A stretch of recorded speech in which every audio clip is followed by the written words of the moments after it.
Hello everyone, so my name is Johevah and today I will be reading Phineas and Ferb Lost at Sea. One afternoon, Phineas and Ferb went sailing with their parents and their sister Candace. Their friend Isabella came too. They boarded the sailboat and put on their life jackets. The boys' dad told them all about the different parts of the boat. "Which side has the restroom?" asked Isabella. "It's called the poop deck," said Phineas. "Well, no," replied Phineas's dad. He explained that the bathroom on a boat was actually called the head.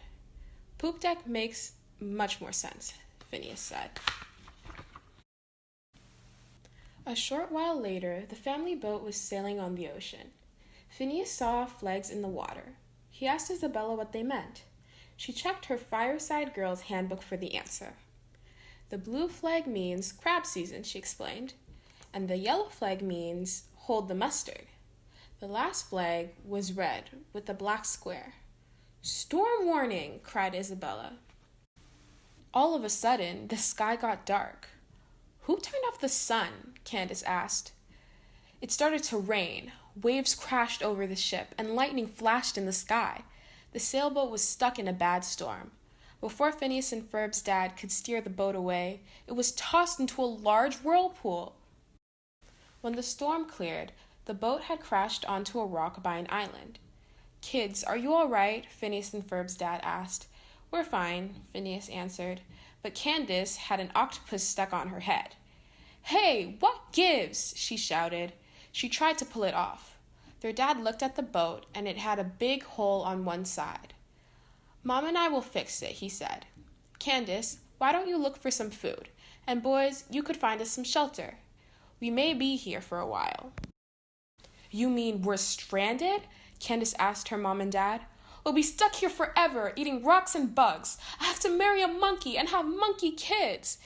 Candace was upset, but Phineas and Ferb weren't worried. They looked for shelter along with Isabella. Soon, they found a patch of palm trees. "This spot has potential," Phineas said. "Let's get started," Isabella replied. Phineas drew plans in the sand. Ferb cut branches. A snake helped Isabella paint. Together, they built a big tree house. Meanwhile, back at home, Phineas and Ferb's pet platypus, Perry, was in the backyard. The boys' friends Baljeet and Bufford were watching the platypus while the family was away. Baljeet and Bufford didn't know that Perry was a secret agent. Suddenly, Perry got an urgent call from his secret agent wristwatch. His boss, Major Monogram, needed his help, but the platypus couldn't get away without the boys seeing him. He used the camera on his watch to show Major Monogram what was happening.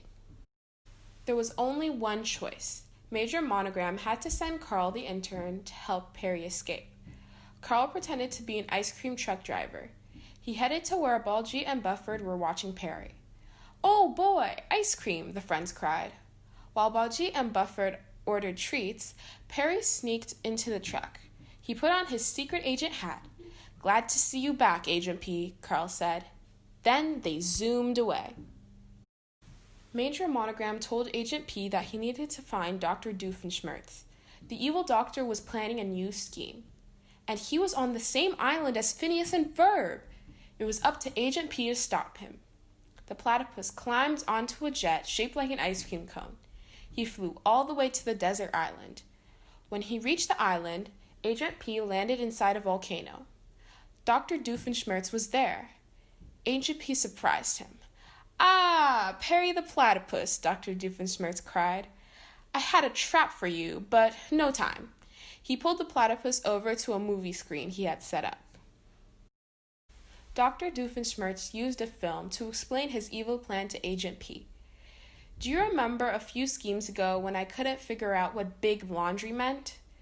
He asked the platypus. "Well, this is what I meant." He pointed to the screen.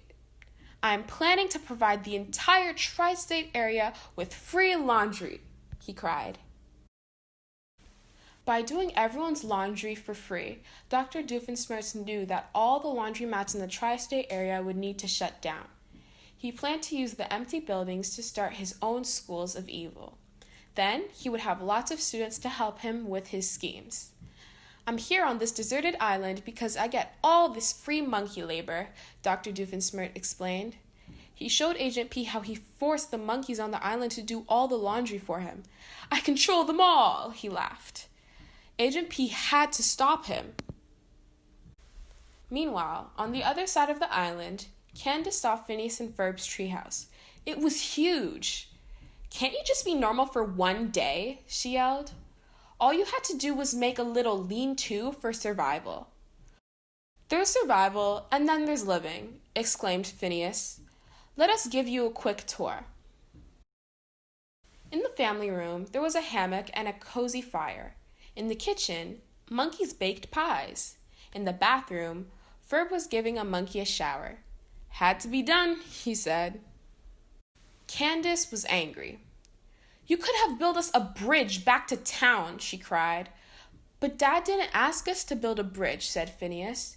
You could have built us a coconut-powered hovercraft, Candace said. But Dad didn't ask us to, Phineas answered. Candace stormed out, but she used the wrong door. Not that way, shouted Phineas. Candace fell into a mud puddle. You two are going to be so busted, she yelled. She went to get her parents. Back inside the volcano, Agent P was fighting with Dr. Doofenshmirtz. He hit the evil doctor with a towel. Then Agent P kicked him into a laundry bin on a conveyor belt. As they fought, Dr. Doofenshmirtz and Agent P both got tangled in the clothes. They accidentally fell into a tuxedo and a wedding dress. The bin took Dr. Doofenshmirtz up to his giant washing machine and dumped him inside. The monkeys wanted to help Agent P defeat the evil doctor. They threw laundry and soap into the machine. The clothes landed on Dr. Doofenshmirtz. Wait, what are you doing? He shouted. The monkeys poured in extra suds. That's too much soap, the doctor cried. Then they pressed the start button. The washing machine rumbled. It spun and shook. Soap suds bubbled out and over the top. The monkeys screeched and ran away. Dr. Doofenshmirtz's evil laundry plan was ruined. Quickly, Agent P jumped onto an ironing board. He used it to surf away from the volcano. On the other side of the island, Isabella was standing on the treehouse balcony. She saw the suds and thought it was lava. Volcano! She yelled to Phineas and Ferb. We need to move now! The friends made it out of the treehouse just in time. The pink soap suds spread across the island. They knocked the giant treehouse down. Phineas and Ferb and Isabella passed Candace. Run! Warned Phineas. Pink lava behind you! Candace turned and saw the suds. She screamed. Then she ran too. On the shore, Phineas and Ferb's parents had finished fixing the boat, but it was still stuck on a rock. How are we going to get it back in the water? Their mom asked. Just then, the kids ran onto the beach. The pink soap suds were right behind them. Mom! Dad! Cried Candace. We've got to get out of here! Hurry up, kids! Called their dad. Women and children first. They all climbed the ladder to the boat. The wave of soap suds pushed the boat off the rock. It hit the water and began to sail. Kids, we're headed home, their dad said happily. No one noticed that Agent P used his surfboard to catch a ride on the back of the boat. Now that Dr. Doofenshmirtz's plan had been stopped, it was time for Agent P to head home. Back at Phineas and Ferb's house, Baljeet was worried. Perry was missing. He used a baseball cap and a frozen waffle to make a fake Perry, but he was pretty sure Phineas and Ferb would know the difference. We will have to tell them the truth, Baljeet cried. Soon, Phineas and Ferb arrived home. Wait until you hear what we did today, Phineas said. I have something to tell you first, Baljeet said sadly. Just then, Perry walked by. Baljeet couldn't believe his eyes. Thanks, Baljeet, Phineas said, smiling. I knew we could count on you.